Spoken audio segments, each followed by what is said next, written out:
Thank you for joining us today for the Meritorious Military Series, Veterans in Tech. It is my pleasure to welcome Wendy Pfeiffer. She is the Chief Information Officer of Nutanix.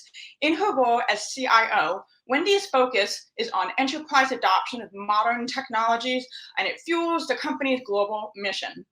Wendy also serves on the board of Qualys, SADA Systems, and the American Gaming Association, known as AGA. A consumer tech enthusiast, Wendy has led technology and operational functions for Robert Half, GoPro, Yahoo, and Cisco. Wendy was recently named one of the top 25 CTOs of 2022, included in the Infrastructure Masons 100, and included on Technology Magazine's global roster of top 100 technology executives. So please join me in welcoming Wendy Pfeiffer. Thank you for joining us. Catherine, thank you so much. It's really, really a pleasure to be here. I'm honestly so humbled and grateful just to even have a chance to speak with all of you today. I was trying to think about, how do I express the things I want you to hear and understand as quickly as possible. And I know there's a mix of vets and recruiters and folks who are trying to figure out how to build programs, and folks who have mature programs in the audience. So the first thing I want to do is tell you about two of Nutanix's programs and how they came to be. And then secondly, I would love to just tell you about our reason, our origin story. So you see in the background behind me something that says Project Victory. This is Nutanix's internal veterans affinity group.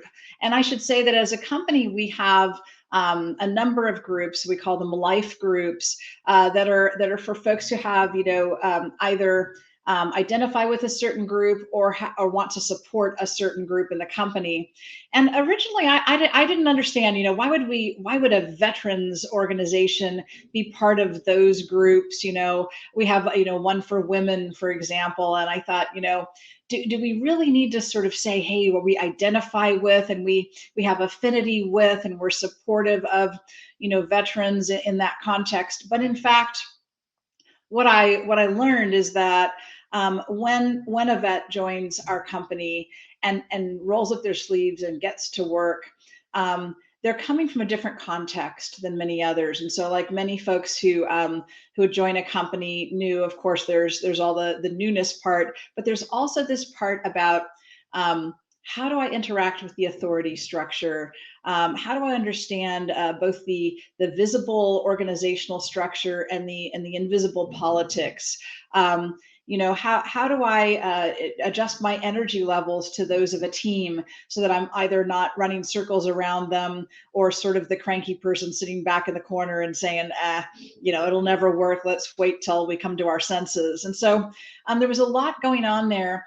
One of the biggest challenges we had as a company at Nutanix is we didn't understand how to improve our benefits and our systems in HR to ensure that when vets were called up for service, when they were, called, for example, we're in California, we have a number of wildfires, and folks who are in the National Guard are called up to fight those wildfires. And we really didn't have a way of taking care of folks who were in long-term situations where they had to leave their job for a bit and perform their military service. And so we worked really hard to understand what was needed and to change our benefits to give all of our vet employees full salary and benefits during their leaves, whatever the extended length of time. And so we felt like that was maybe the most important way for a commercial enterprise to give our vets, the understanding that we respect the work that folks that they're doing. And then in addition to that, we want our vets to work with our company for a long time and to not have financial hardship in doing so. And so it's just these little bits of education that we've been going through, and that's what Project Victory is about. I didn't start Project Victory. It was started by one of our veteran leaders, a guy named Scott Ragsdale. And the group has just been growing and getting richer and better as we go. And it's also funded by the company, which is a really nice thing, right? It's not just this grassroots volunteer thing, but it's funded as well. Secondly, I was having a conversation with a guy named Mike Rowe, and Mike is, the guy who does that Dirty Jobs show on TV, and has his own organization that supports vets and blue collar workers everywhere. And we were filming something together, and they were having technical difficulties, and so I was sort of quote unquote stuck having about a 45-minute backstage conversation with Mike Rowe, which was awesome for me, although terrifying. And he said, something to the effect of, all of you people in tech are alike and you're a bunch of idiots. And so naturally, I mean, it was a little bit slightly more colorful language, but you get the gist. And I thought, like, why you want to like insult me on my home turf? But I asked why. And he said that one of the challenges that we had as a young industry in tech is that we didn't really believe in working together. We were just so highly competitive. We're competitive for everything, for investor money. We were competitive for talent. Our products are competitive. We're competitive for mind share on the desktop or the mobile device. And he said, because of that, whenever you try to make progress in doing something that's good for your community as a whole or society as a whole, every single one of you has your own special foundation and your own special method and your own special tooling, whereas you never come together in a coalition, and you never try to do something that's larger than yourselves, so you're selfish and you're blind. And so on that day, I talked with him about, some of the challenges that he and I were seeing. That first of all, during the pandemic, many people, his numbers are 40 million people who were in blue collar jobs, lost their jobs, and many of those jobs never returned. Secondly, a disproportionate number of those folks were veterans, and that's something that he and I care about. And I was talking about the fact that meanwhile, in the technology space, we have more than, well, I don't even know the numbers anymore, but we have millions of open jobs that are unfilled for lack of either available workers or trained workers. And he was saying, well, hey, why don't you create a coalition of technology companies who all work together to fill your collective open positions with particularly people who were displaced during the pandemic out of blue collar jobs.